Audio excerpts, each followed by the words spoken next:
Tiene la palabra el diputado Sergio Espejo. Gracias, presidente.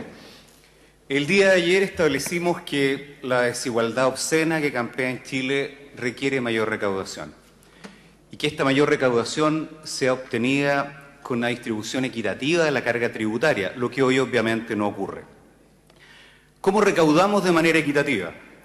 Gravando con impuestos de primera categoría y global complementario adicional, según corresponda, las rentas tributables, en el mismo ejercicio en que son determinadas por la empresa, sin esperar el retiro efectivo de estas por los dueños. Y esto es importante por varias razones. Primero, porque el FUT establece una diferencia injustificada entre los tributos que pagan los ingresos que provienen del trabajo y los que provienen del capital.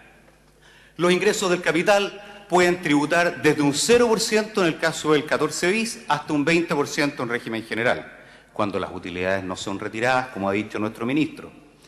Como todos sabemos, hay utilidades que no se retiran nunca, porque salen al extranjero y no vuelven, o se retiran disfrazadas de otra cosa para que no aparezcan como retiros. En cambio, los ingresos del trabajo pueden llegar a tributar hasta un 40%, o sea, inequidad en la distribución de las cargas. Pero el FUT no es solo injusto para repartir las cargas, si es que fuera utilizado de buena fe.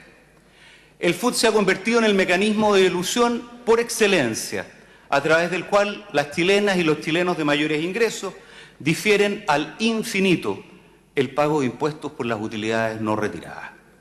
Con total claridad, la evidencia indesmentida que nos entrega el Servicio de Impuestos Internos establece que la inmensa mayoría de las denominadas pymes afectadas por la eliminación del FUT son empresas de papel. No han contratado nunca a nadie, ni siquiera pagan IVA. La regla general, pese a lo que hoy se nos intenta señalar, es que el FUT se ha convertido en el mecanismo por antonomasia para eludir el pago de impuestos. Esos impuestos no se pagarán nunca. Como ha señalado el diputado Pilovsky el día de ayer, la trampa sistemática mató el instrumento. Se dice que serán las micro y pequeñas empresas las que se verán afectadas por esta reforma. Digámoslo claro, si una empresa hoy tiene utilidades anuales por hasta 44 millones por socio, es decir, más de 3,6 millones mensuales, la empresa no tiene incentivos a usar el FUT. Para ellas el nuevo sistema es neutro. El FUT es entonces, presidente, injusto, vehículo de ilusión, y su eliminación es neutral para las verdaderas micro y pequeñas empresas, contrariamente a lo que se ha sostenido. Y esta reforma incorpora además beneficios para las pymes. Mecanismo de depreciación instantánea que beneficia directamente a quienes invierten. La inversión en activo fijo se premia con un 100% al crédito de adquisición de este activo fijo para empresas, 50% de manera permanente y con cambios en el sujeto del IVA y en las reglas de pago del PPM que van a contribuir a mejorar la caja.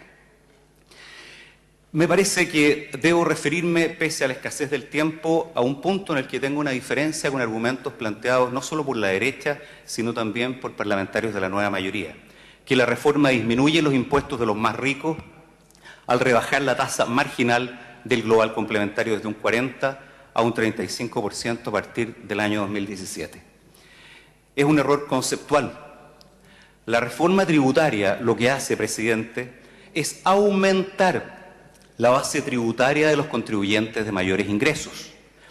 Y este aumento de base es tal que, a pesar de disminuir la tasa del tramo superior, la carga de quienes ganan más aumenta.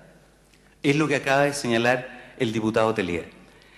Quienes más ganan, al pasar a tributar en base devengada, pagan impuestos por todos sus ingresos, sin importar si provienen de su sueldo o de las utilidades de sus empresas. La tributación por base devengada, combinada en este sistema integrado con el alza de la tasa de 20 a 25% del impuesto a la primera categoría, aumenta entonces, presidente, la carga tributaria por impuesto a la renta del 5% más rico de un 10,8% a un 27,6%. Es decir, más de 2,5 veces. No hay una disminución de la carga tributaria a los más ricos, por el contrario, hay un aumento al expandir la base. Finalmente, dos cuestiones brevísimas, presidente. Me parece que es necesario trabajar más sobre mecanismos que incentiven la inversión.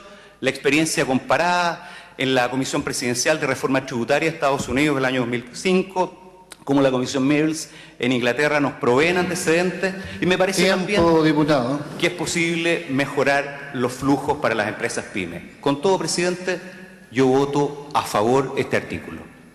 Gracias, diputado Espejo. Tiene la palabra